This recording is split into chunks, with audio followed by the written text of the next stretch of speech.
In the old kingdom It's of burning out of Arvad, control! justice We have to was get a out of here. luxury for the Help us, rich, please. and cruelty was the law of the land. The king's decree could crush a man's life, and a nobleman's lie could silence the truth of 100 commoners. In this brutal world lived a humble metalworker named Darren and his young son Psycho. Psycho was a boy too innocent to understand sorrow, too pure to fear the world that was about to try and break him.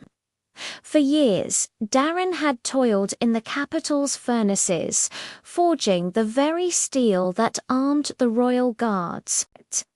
He was a quiet man, asking for nothing more than a simple life with his son after his wife passed away. But in a kingdom built on injustice, even the quietest man can be dragged into a storm. The trouble started when the king's tax collectors came knocking.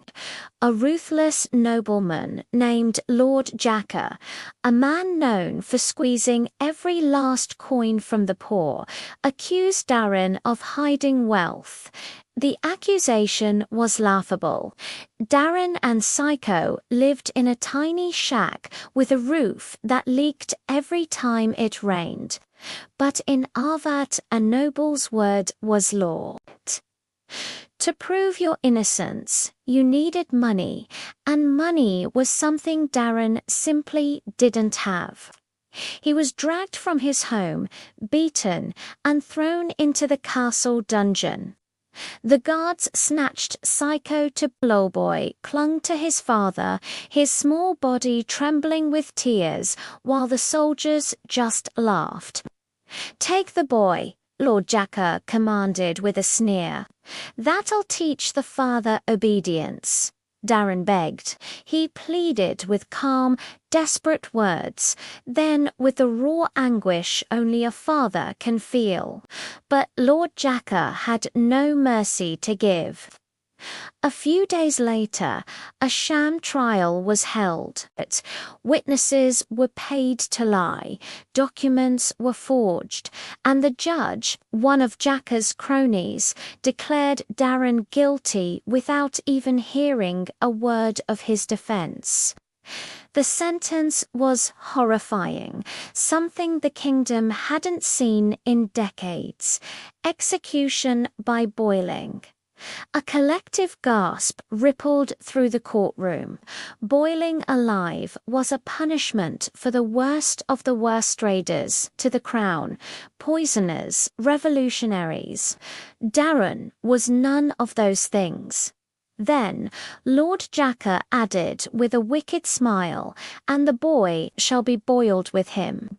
So the kingdom learns what happens to those who cheat their king.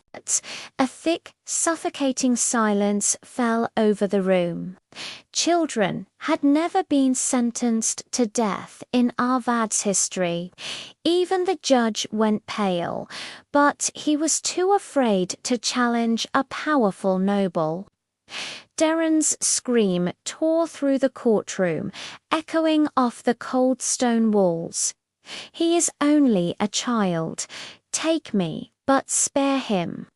But his cries for mercy were lost. The day of the execution arrived before the sun. Word had spread like wildfire across the kingdom. Never before had a child been condemned to such a gruesome fate. People flocked to the square, not out of morbid curiosity, but out of sheer disbelief. Mothers hugged their children a little tighter. Old men shook their heads in sorrow.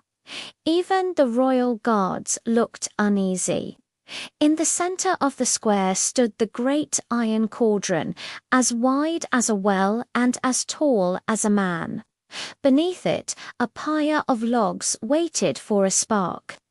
The executioners stood by, their faces like stone masks, holding long iron pokers. Darren and Psycho were pulled from a cart. The father clutched his son, and the son clung to his father. The crowd murmured, some in horror, some in pity. But no one dared to speak out. Lord Jacka watched from a balcony above, draped in velvet and smug satisfaction. The king, as usual, was absent. The lives of commoners were beneath his notice. As Darren was pushed toward the cauldron, his legs felt like they would give out. The world spun, the crowd a dizzying blur. He could barely breathe, but he held Psycho even tighter. "Papa," the little boy whimpered. "I'm scared." Darren closed his eyes, his heart breaking.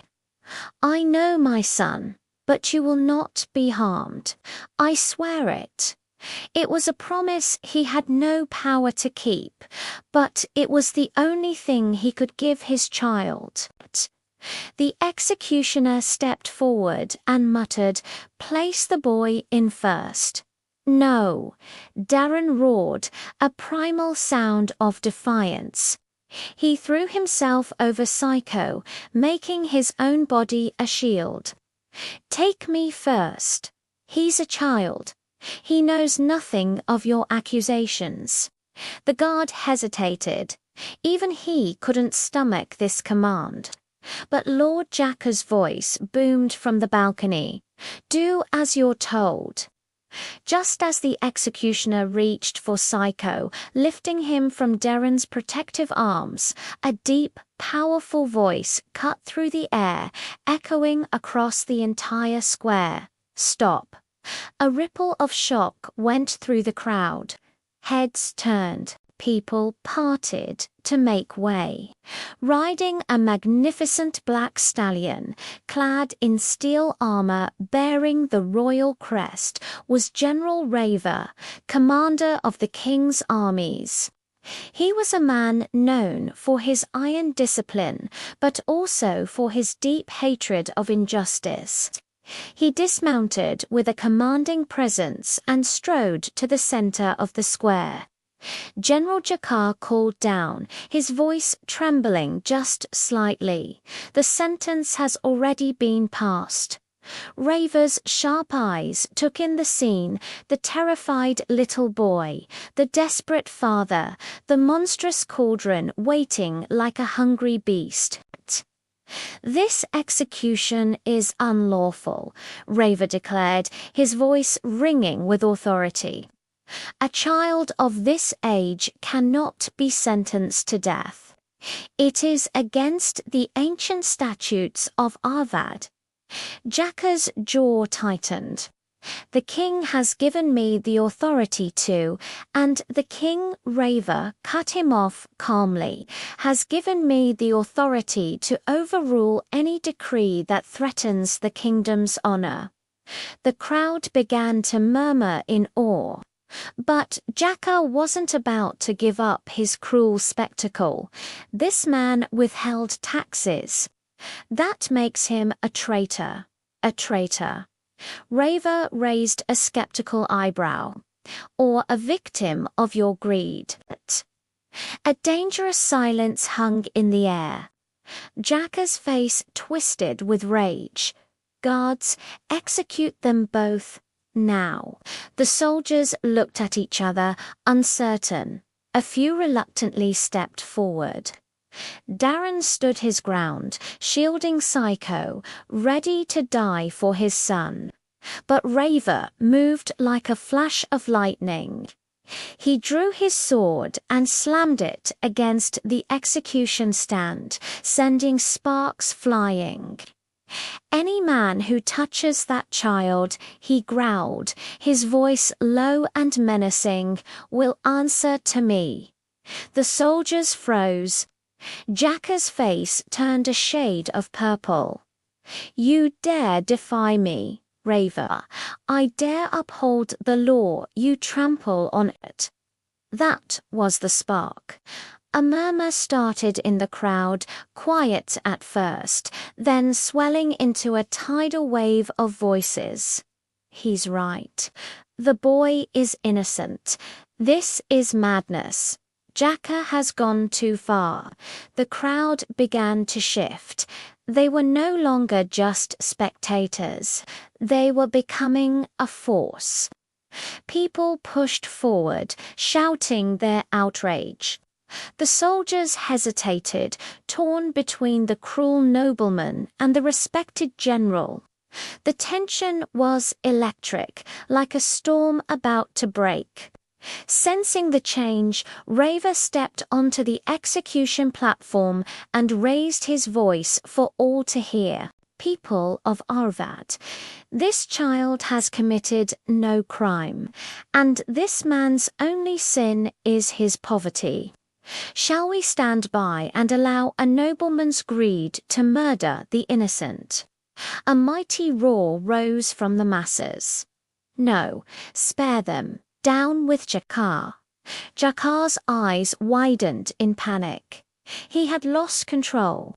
If he pushed any further, the crowd would riot, and he would be their first target. He tried one last time, shouting desperately, "They are criminals." But his voice was completely drowned out by the people's fury. Raver knelt beside Darren, placing a firm, reassuring hand on his shoulder. "You and your son are under my protection now," he whispered. Darren, shaking from head to toe, could barely get the words out. "Thank you, thank you." Raver gently lifted the child into his arms. "No one will harm him." He signaled to his own loyal soldiers, who quickly formed a protective circle around the father and son, leading them away from the cauldron of death. From the balcony, Jacka screamed, "This is treason." Raver turned, his eyes as cold and hard as steel. "No," he said, his voice carrying over the cheers. "This is justice." The crowd erupted. Darren and Psycho were taken to the military barracks. They were given food, warm blankets, and a safe place to rest. A healer tended to Darren's bruises, while Psycho finally slept, curled up against his father's chest, safe at last. The next morning, General Raver came to see them. "I have petitioned the king," he said. "Your charges have been dismissed. Lord Jacka will answer for his corruption." Darren bowed his head, overwhelmed with gratitude. "You risked everything for us," he whispered. A rare, faint smile touched Raver's lips. No man should have to face death because a tyrant wants more coin. In the days that followed, Darren was given a new home, a new workshop, and a new life. A life where his son, Psycho, could grow up without fear. The kingdom began to change, slowly but surely, inspired by that single moment when its people found their voice and refused to let innocence be destroyed. And while the memory of the boiling cauldron would haunt Darren forever, it also served as a powerful reminder of a profound truth. Sometimes the world can stand on the very edge of cruelty, but a single act of courage is all it takes to pull it back. Thank you for watching. If you enjoyed this story, don't forget to like, subscribe, and hit the notification bell for more. See you next time.